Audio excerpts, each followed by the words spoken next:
Hello student, आज हम इस वीडियो में क्लास 8th एडगेट बुक का lesson 11 save water save life solve करेंगे। स्टूडेंट, जैसा कि आप जानते हैं ये आपके न्यू सेशन की लेटेस्ट बुक है जिसके आज हम कंप्लीट आंसर जानने की कोशिश करेंगे। चैप्टर का नाम लिखा रहा है सेव वाटर सेव लाइफ।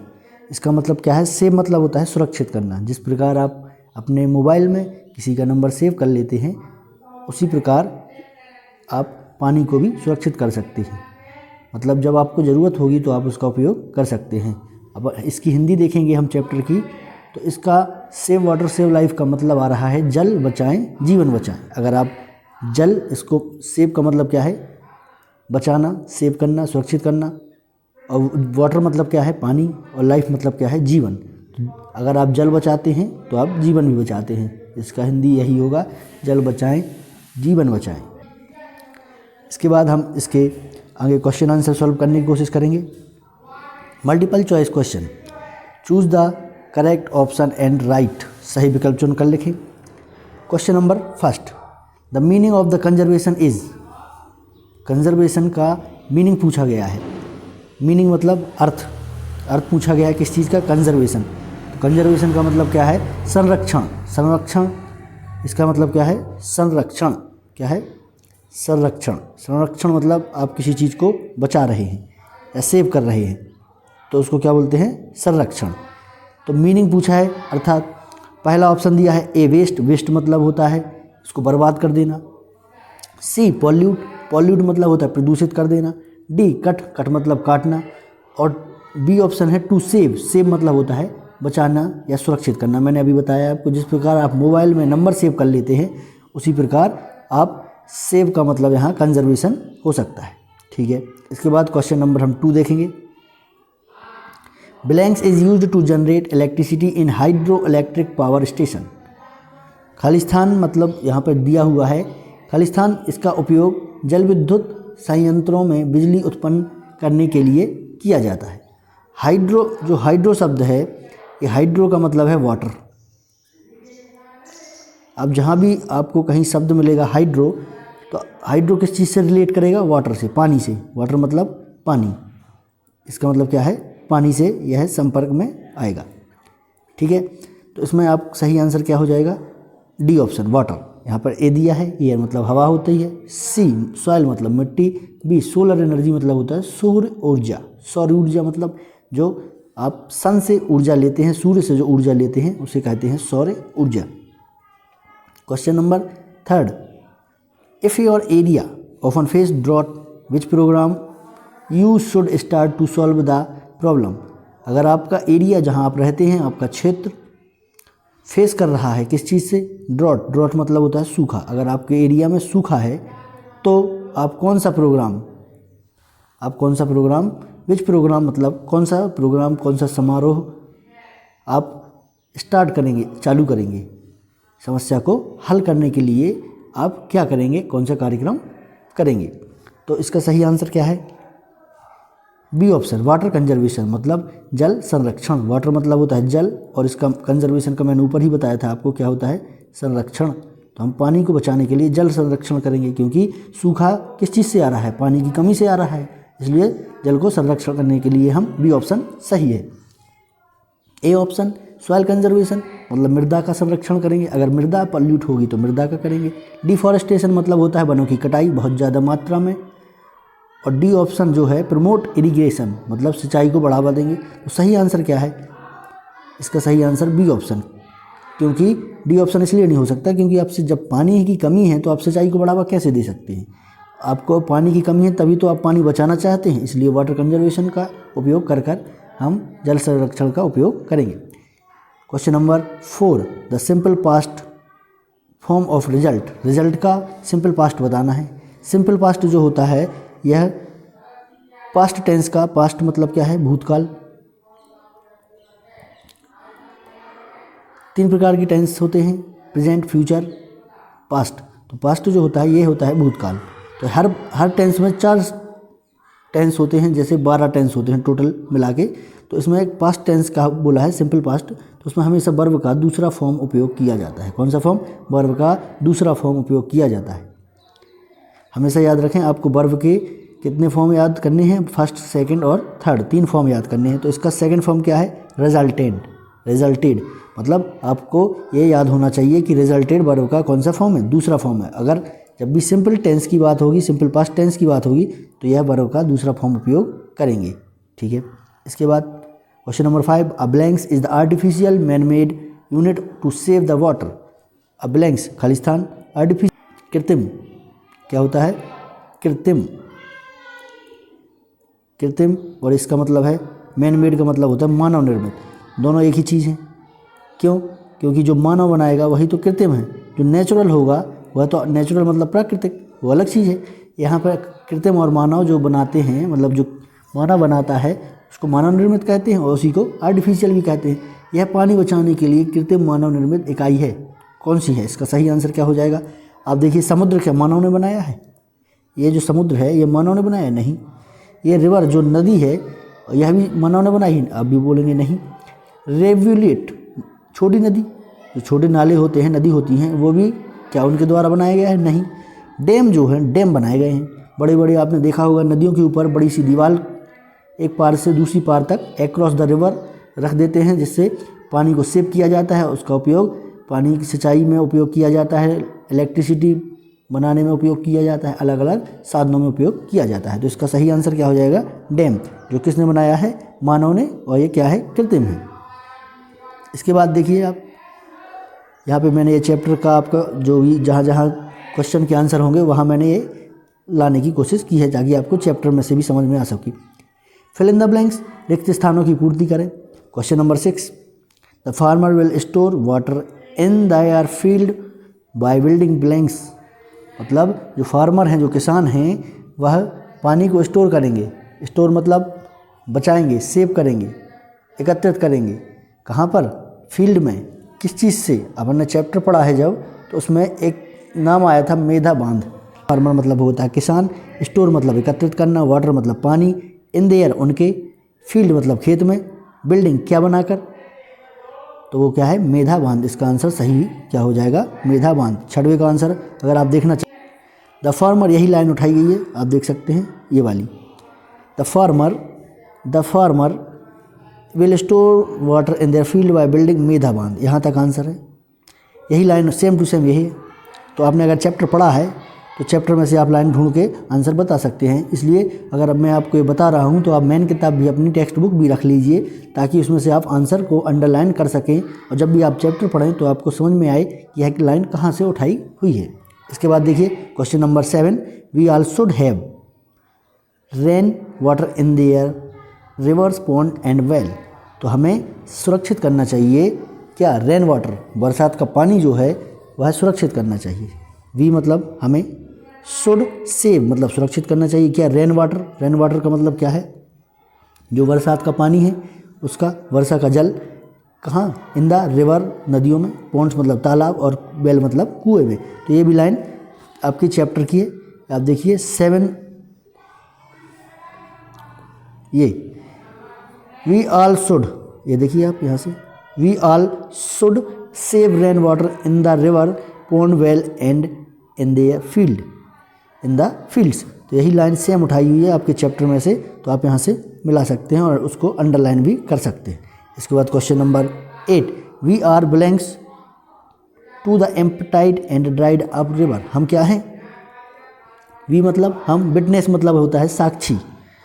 आप जिस चीज़ को आप देख रहे हैं, आपके सामने वो चीज़ हो रही है, तो आप उसके क्या हो जाएंगे? साक्षी हो जाएंगे कि आपके सामने वह चीज़ हो रही है। एम्प्टाइड एंड ड्राइड अप रिवर, जो नदियाँ सूख रही हैं और जो खाली हो रही हैं, हम उस चीज़ के साक्षी हैं। हम खाली और सूखी नदियों के साक्षी हैं। तो यह भी लाइन आपके चैप्टर में से उठाई गई है। देखिए आप क्वेश्चन नंबर 8, वी आर, यहाँ से देखिए, we are witness to the emptied and dried up rivers. तो यही आंसर हो जाएगा, क्योंकि यह आपकी किताब का ही आंसर है। इसके बाद देखिए question number 9, the past form of the keep is kept. क्या है? पास्ट फॉर्म किस चीज़ का? कीप का क्या हो जाएगा? केप्ट। ये कौन सा फॉर्म है? वर्ब का दूसरा फॉर्म। मैंने अभी बताया पास्ट सिंपल जो होता है वह वर्ब का दूसरा फॉर्म उपयोग किया जाता है। तो इसका सही आंसर हो जाएगा केप्ट। इसके बाद question number 10, antonym of the plenty. Plenty का एंटोनेम, एंटोनेम मतलब मैंने बताया होता है, एंटोनेम मतलब होता है बिलोम, मतलब जो उल्टे हों, है ना, उसी को क्या बोलते हैं, अपोजिट। ठीक है, तो ये दोनों चीज़ें क्या हैं, एक दूसरे के बिलोंग हैं, अपोजिट है। तो यहाँ प्लेंटी का मतलब होता है बहुत सारी मात्रा में। अगर आपके पास कोई चीज़ बहुत ज़्यादा मात्रा में है तो आप क्या लिख देंगे उसको, प्लेंटी। और स्कार्सिटी का मतलब होता है कमी। तो ये दोनों चीज़ें एक दूसरे के क्या हो गई, अपोजिट होगी। इसके बाद हम अगला क्वेश्चन देखेंगे, very short answer type question, answer the following question in 1 word और 1 सेंटेंस। निम्नलिखित प्रश्नों के उत्तर एक शब्द या एक वाक्य में लिखें। Question number 11, right any 2 source of water. Question number जो 11 है इसमें आपको बताना है राइट एनी 2 सोर्स ऑफ, मतलब आपको 2 सोर्स बताने हैं, 2 स्रोत बताने हैं किस चीज़ के, पानी के। तो आप लिख सकते हैं पॉन्ड, वेल, रिवर। पॉन्ड मतलब तालाब, वेल मतलब कुआं, रिवर मतलब नदी। तो आप इसके अगर हिंदी नहीं पता है आपको तो आप इनका लिख सकते हैं, कोई दिक्कत नहीं, इससे आपको समझने में आसानी हो जाएगी। इसके बाद हम देखेंगे question number 12, what is the result of ruthless cutting of trees and destruction of forest. What मतलब क्या, रिजल्ट मतलब परिणाम है, रूथलेस मतलब बिल्कुल बहुत ज़्यादा मात्रा में, कटिंग ऑफ ट्री मतलब पेड़ों की कटाई, निर्दय तरीके से पेड़ों की कटाई, और डिस्ट्रक्शन ऑफ फॉरेस्ट मतलब पेड़ों की कटाई हो रही है, जो जंगलों की कटाई हो रही है उसका परिणाम क्या है। तो इसका आंसर देखिए आप, the ruthless cutting of the tree and destruction of forest have resulted in scanty rainfall. जो अंधाधुंध पेड़ों की कटाई हो रही है, जंगलों की कटाई हो रही है, उससे क्या रिजल्ट हुआ, उसका परिणाम क्या हो रहा है, स्कैंटी रेनफॉल, की बारिश कम हो रही है। रेनफॉल मतलब होता है वर्षा, जो पानी गिरता है उसको बोलते हैं, स्कैंटी मतलब कमी। तो जो वर्षा में कमी आ रही है जिससे सूखा पड़ रहा है और कई प्रकार की समस्याएं आ रही हैं। इसका आंसर आपकी किताब में कहीं ना कहीं होगा। देखिए ये मैंने उठाया है यहाँ से, ruthless cutting of trees and destruction of forest have resulted in scanty rainfall. इसी की वजह से यह पानी की कमी हो रही है। तो यही देखिए, अगर आपने टेक्स्ट बुक अच्छे से पढ़ी है तो आपको ये आंसर मिल जाएंगे। इसके बाद हम देखते हैं question number 13, change the following sentence into simple past tense. मैंने फिर बताया आपको सिंपल पास्ट टेंस का आगे अगर बात आ गई तो वर्ब का दूसरा फॉर्म उपयोग किया जाएगा। जैसे लिव्स, ये कौन सा फॉर्म है, वर्ब का पहला फॉर्म, और जो लिव्ड है वो वर्ब का दूसरा फॉर्म है। तो आप इस प्रकार से ये याद करना पड़ेगा आपको कि वर्ब के कितने फॉर्म होते हैं। जैसे एक वर्ब का फॉर्म होता है, फर्स्ट फॉर्म होता है, दूसरा फॉर्म, तीसरा फॉर्म।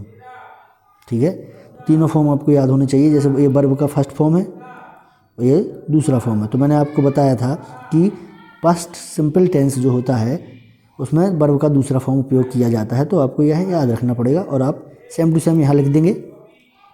नेहा सेम आ जाएगी, इन भोपाल ये भी सेम आ जाएगा। यहाँ तक सिर्फ चेंज आएगा किस चीज़ में, वो आएगा लिव्ड में। ये जो लिव्ड है ये वर्ब का दूसरा फॉर्म में यहाँ उपयोग कर देंगे। यहाँ वर्ब का कौन सा फॉर्म है, फर्स्ट फॉर्म। ठीक है, इसके बाद हम देखते हैं राइट 1 वर्ड फॉर। हमें एक शब्द बताना है, एक शब्द में उत्तर देना है। A big wall across the river, जो एक बड़ी दीवार है, अक्रॉस मतलब होता है आर पार। क्या होता है, आर पार मतलब एक जगह से दूसरी जगह तक, रिवर मतलब होता है नदी। तो नदी के आर पार एक दीवार, बिग मतलब बड़ी, वॉल मतलब होता है दीवार। तो बड़ी दीवार नदी के आर पार जो है उसको क्या कहते हैं, उसको कहते हैं डैम। डैम मतलब होता है बांध। क्या होता है, बांध। ठीक है, इसके बाद हम देखेंगे, ये मैंने चैप्टर रख दिया, इसमें से आपके क्वेश्चन आंसर मैंने इसी में से आपको ढूंढ के बता दिए हैं। इसके बाद हम देखते हैं short answer type question, answer the following question in 1 word और 2 सेंटेंस। निम्नलिखित प्रश्नों के उत्तर 1 या 2 वाक्यों में लिखें। Question number 15, from where do we get water for irrigation. हमें पानी इरीगेशन के लिए कहाँ से मिलता है। इरीगेशन मतलब होता है सिंचाई। क्या होता है, सिंचाई। फ्रॉम वेयर, वेयर मतलब कहाँ, डू मतलब वी मतलब हमें, गेट मतलब मिलता है, वाटर मतलब पानी, और इरीगेशन के लिए पानी हमें कहाँ से मिलता है, सिंचाई के लिए पानी हमें कहाँ से मिलता है। तो आप जानते हैं कई प्रकार के स्रोत हैं। जैसे आंसर दिखते हैं, we get water for irrigation, हमें पानी प्राप्त होता है सिंचाई के लिए फ्रॉम नदी से, रिवर। पॉन्ड्स तालाब, वेल कुआं, मतलब हमें नदी से, तालाब से और कुएं से पानी प्राप्त होता है सिंचाई के लिए। Question number 16, why are we facing the scarcity of water? हम पानी की कमी से क्यों जूझ रहे हैं? वाई मतलब क्यों, वी मतलब हम फेस कर रहे हैं, स्कार्सिटी मतलब कमी, वाटर मतलब पानी की। तो हम क्यों जूझ रहे हैं पानी की कमी से? तो इसका सही आंसर क्या है? Due to deforestation, due to deforestation which causes scanty rainfall which affect water ability and crop cultivation. Due to deforestation, deforestation का मतलब होता है पेड़ों की अंधाधुंध कटाई होना। विच कॉजेज जिसकी वजह से, जिसका परिणाम है क्या? स्कैंटी मतलब कमी आना, किस चीज़ में? रेनफॉल में। पेड़ों की अंधाधुंध कटाई के कारण कमी आ रही है रेनफॉल में, वर्षा के जल में कमी आ रही है। विच अफेक्ट वाटर एबिलिटी, जिसका परिणाम है कि यहाँ पर पानी की एबिलिटी कम हो रही है, मतलब पानी की मात्रा कम हो रही है। एंड क्रॉप कल्टीवेशन, और जिससे पानी से क्या जुड़ा हुआ है? क्रॉप मतलब फसल, इसको बोलते हैं क्या? फसल।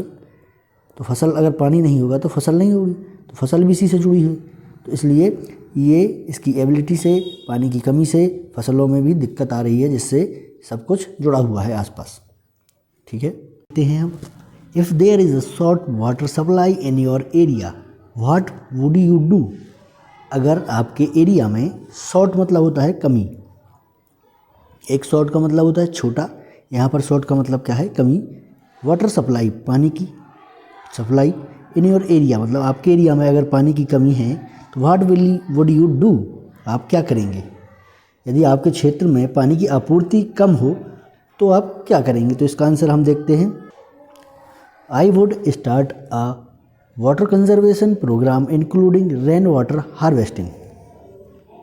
मैं, आई मतलब मैं, स्टार्ट करूँगा वर्षा जल संचय सहित एक जल संरक्षण कार्यक्रम शुरू करूँगा, मतलब वाटर कंजर्वेशन का कार्यक्रम चालू करूँगा। साथ ही में रेन वाटर हार्वेस्टिंग, जो आप पानी बचाते हैं, बारिश का पानी व्यर्थ बहने से अच्छा आप उसको सेव कर लेते हैं, सुरक्षित कर लेते हैं, उसी को क्या कहते हैं? Rain water harvesting.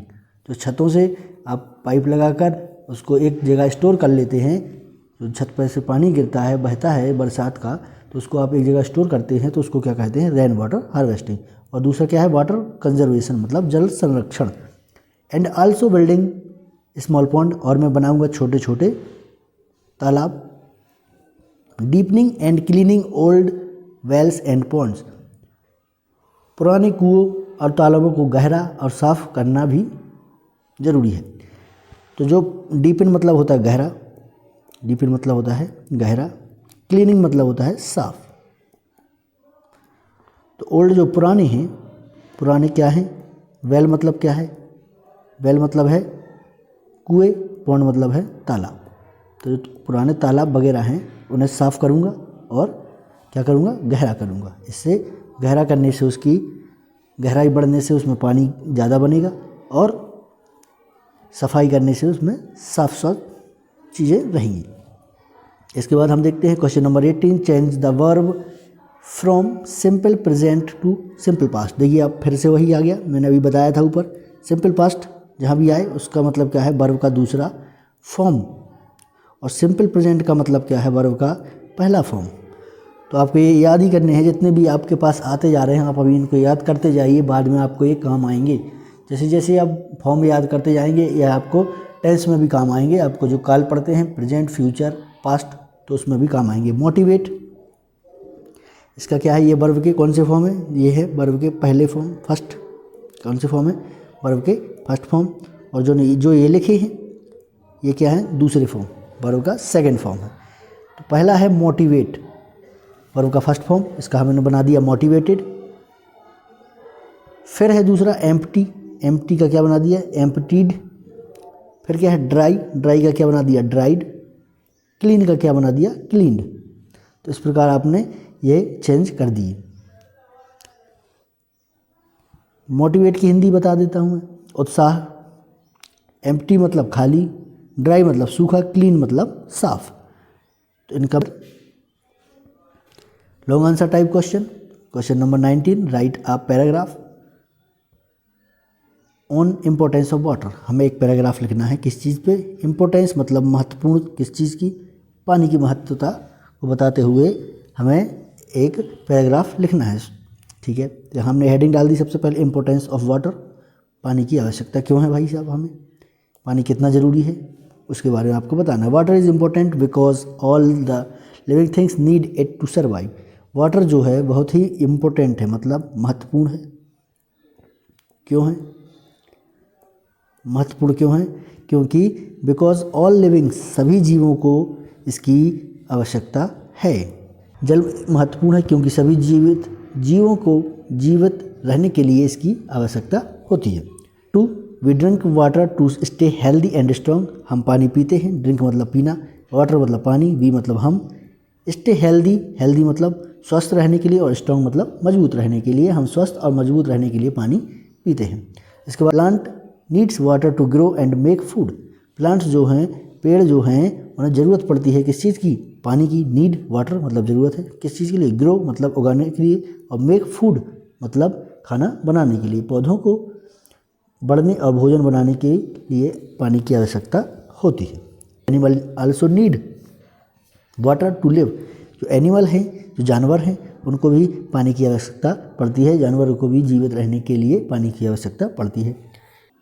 Point 5, we use water for cooking, cleaning, bathing and washing.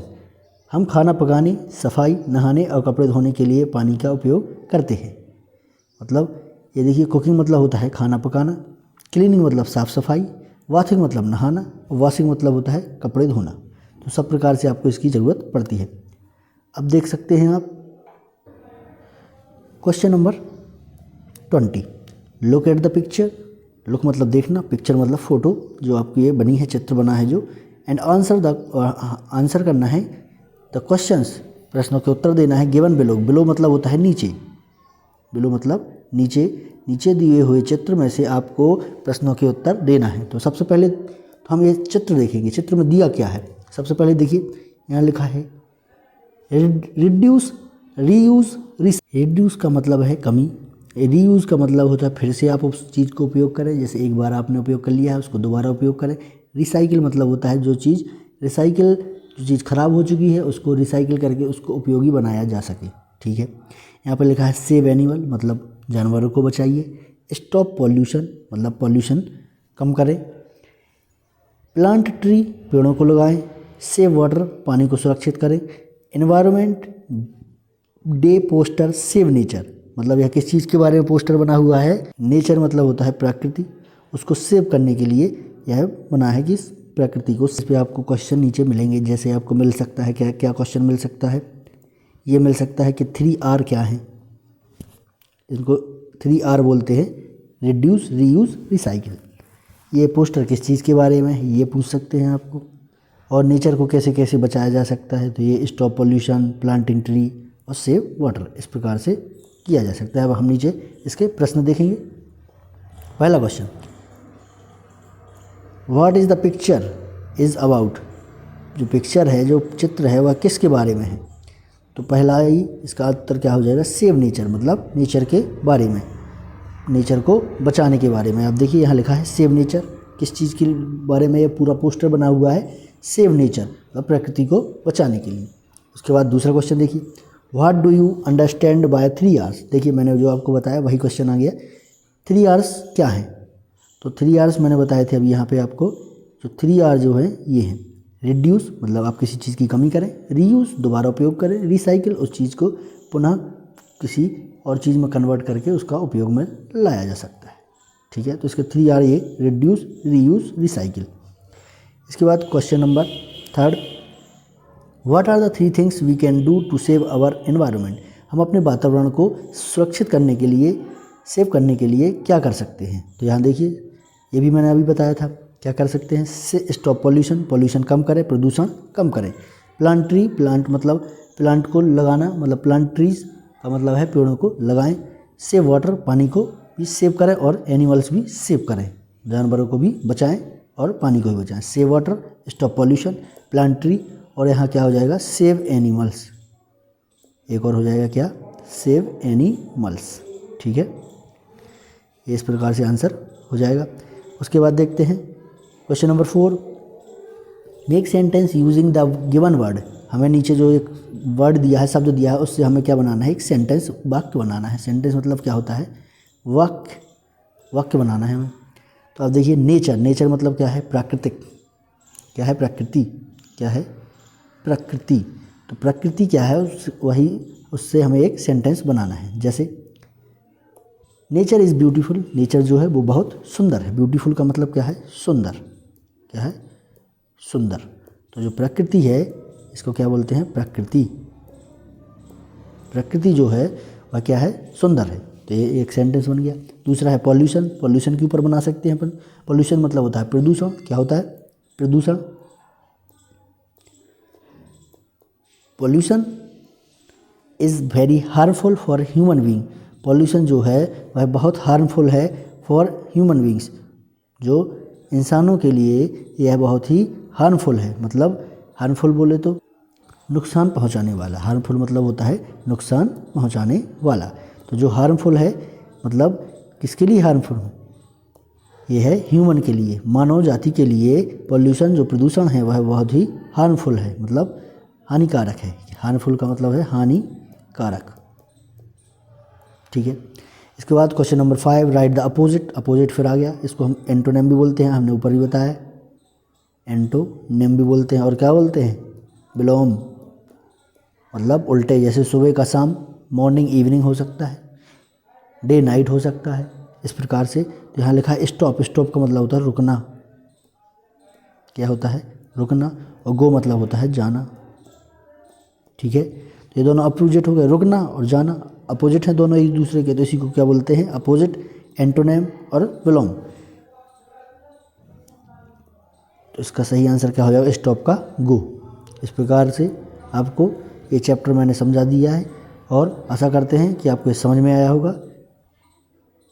Video को ज़्यादा से ज़्यादा लोगों के पास शेयर करें, सब्सक्राइब करें और लाइक करें। इसी प्रकार से मैं आपको और आगे के चैप्टर्स लाता रहूँगा। Thank you.